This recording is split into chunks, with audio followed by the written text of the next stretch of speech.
Hello everyone, welcome back to Luna the Book Moth. This is chapter 20 of Mornstar, the Maiden Voyage.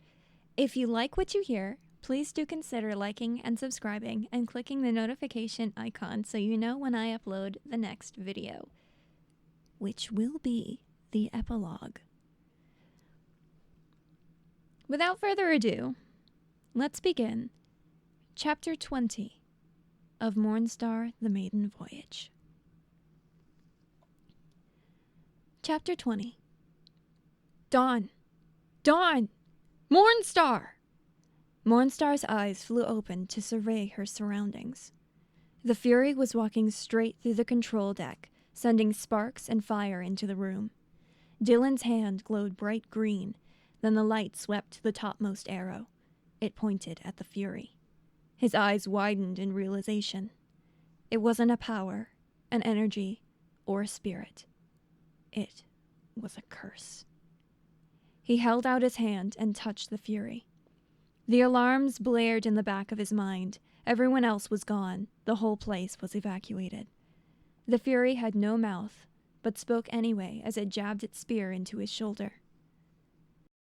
You understand that you will be torn apart, don't you? It seemed to echo menacingly inside his mind. He held on for dear life. It was blazing hot, and the spear made it feel like his insides were turning to lava. It hurt, but he couldn't just let it get away. This was his purpose. This was what he was born for. "Dylan! Don't do it!" A frantic scream interrupted. He caught Mornstar's eyes. She was crying. She was beautiful. He smiled at her. His eyes held glittering tears. It was a single moment before he seemed to tug the Fury inside his hand. He had absorbed them all. A moment of peace. The fire was gone. The destruction of before was entirely calm. The second bled into a minute. Then another. Then it was over. A burst of energy poured from Dylan's hand. Green, blue, purple, white, yellow, red, and orange. Sparks of color radiated out in all directions. Mornstar fought to free herself from the leather straps. "Dylan!" She snapped them from their attach points and crouched on the back of the machine. Her wings suddenly poofed into existence as she launched herself from the chair back. The curses swirled around Dylan, creating a giant tornado. It burst from the building, churning menacingly as it turned everything to rubble. Mornstar flew out into the open. She darted like a fly around the gigastorm, trying to find a way inside. Dylan felt sick. He himself was not spinning, but it was hard not to puke when everything around him was. The curses were like evil balloons, with their strings keeping them attached to his mark. They were feeding off his life energy. "Dylan!" Mornstar cried. She plunged again and again into the swirling storm, but again and again she was thrown back. "I'm not giving up on you!" she gasped. Dylan heard her voice, but had no energy to call back. His eyes fluttered, then closed. This is the end, he thought. Mornstar pulled her king's crest and bashed it against the storm. Small fissures began to form, but none big enough for her. Dylan drifted into a dream. In this dream, a lady came before him. She looked like Dawn.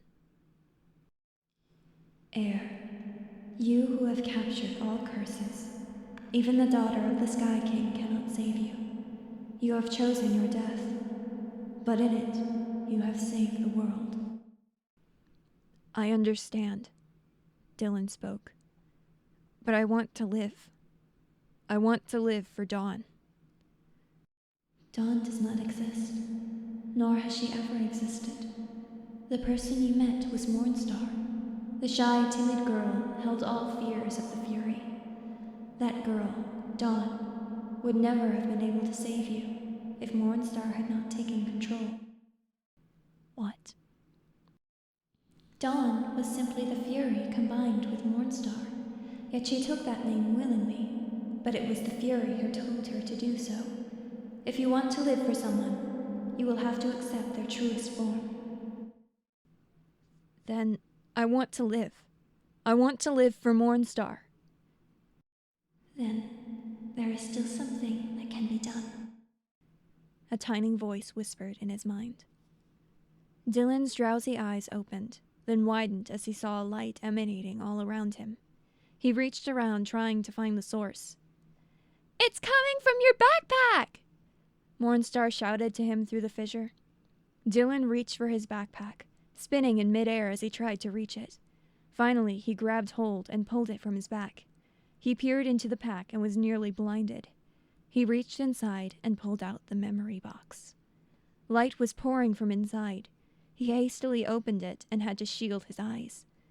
The glow flew out of the box and secured itself around his neck. When he looked down, he saw a bright blue stone with a golden crest upon it. He recognized it. A king's crest. He gripped it tightly. "Mornstar!" he shouted. "What is it?" Mornstar asked. I promise I will stay. I want to stay with you." The king's crest in his hand glowed even more brilliant than a star. Mornstar felt hot tears trickle down her face. "I want to stay with you too," she cried. Her king's crest began to glow too.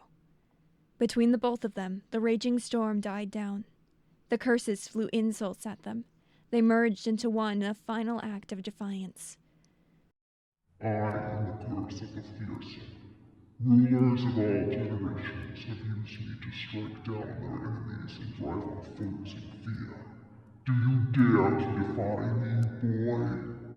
It questioned him in a booming voice, loud enough to put fear into the rivers and make the mountains tremble. Mornstar bashed the dying storm harder. She threw her whole body against it, but it did not fade faster. Dylan had one answer for this curse. "I love Mornstar more than I fear you." At this, the curse shrieked, and its smoky form seemed to crack. From the cracks, a white light poured. It continued to crack until it was completely made of the white light. Then it split apart and faded away. It was over. There was a moment of peace. The world seemed to play in slow motion as the storm faded and Dylan began to fall. His eyes closed. His stamina was gone. A heartbeat played as Mornstar flew to catch him. Thump, thump, thump. She dove after him, her powerful wings beating. Thump, thump, thump. Her hand stretched out to catch him. Thump, thump, thump. Time resumed. She caught him and held him close. They landed safely on the ground. "Dylan! Dylan!" He woke up in her arms. Mornstar. Mornstar. Mornstar sobbed and smiled at him.